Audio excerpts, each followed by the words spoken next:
Now that we have our basic lesson created, let's learn how to do a little bit more interactive work as we think about how we can assess our students' learning as they move through the lesson. Here I am back on our main library or lessons page, and I'm going to hover over the lesson we just built. There's two options here. If I'm ready to use this live with students, I click Start. If I want to come back in and edit that lesson, I click Edit. One of the activities that we built was this Frere model. If I click on the plus button, that was under graphic organizers, and you can see that these different graphic organizers exist.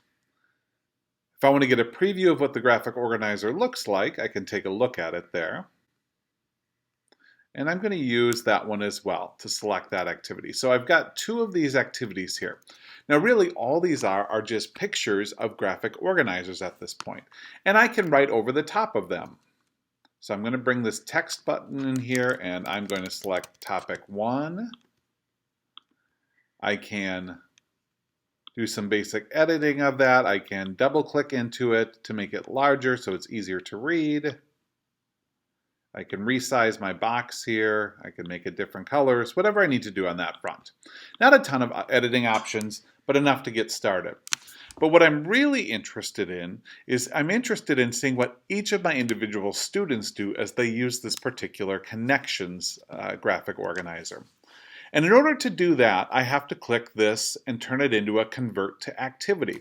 This can be done with any Google Slides that are brought in, any PDFs that are brought in, any images that are brought in can be brought into this model. But we're going to click convert to activity at this point because I want each of my students in this case to go through and do this work,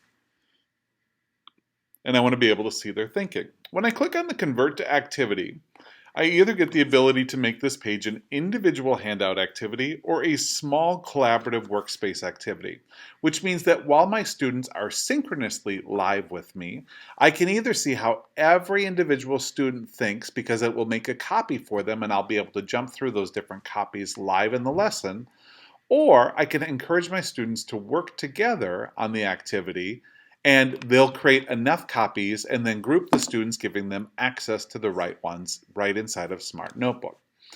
So I'm going to click this one. I'm going to make this a collaborative activity. When I click preview, you can see that basically all the students will have is it'll look like this. If I pick 4 groups live time, and you'll see that when we go into the live mode, 4 groups to work in there, and I've got 16 students. 4 of those students will be dumped in here, and they'll have the ability to move things around right on the page or erase things. They'll also be able to bring in images, things like that as they go. Okay, so this is now a collaborative activity, and that's all I need to do at this point. This one is going to become an individual activity. So I'm going to click Convert to Activity here, and we'll make this page an individual page. And that's all I need to do. You can see the icons here: purple, individual activity; green, collaborative activity; blue here is a shouted out activity. So I've got 3 engaging lessons that I can pull together. I'm going to reorganize these based on how I'm going to teach it. And then when I'm finished, I click Finish Editing. And now I have some activities that students can use while I'm instructing them so I can see their thinking as we go through the lesson.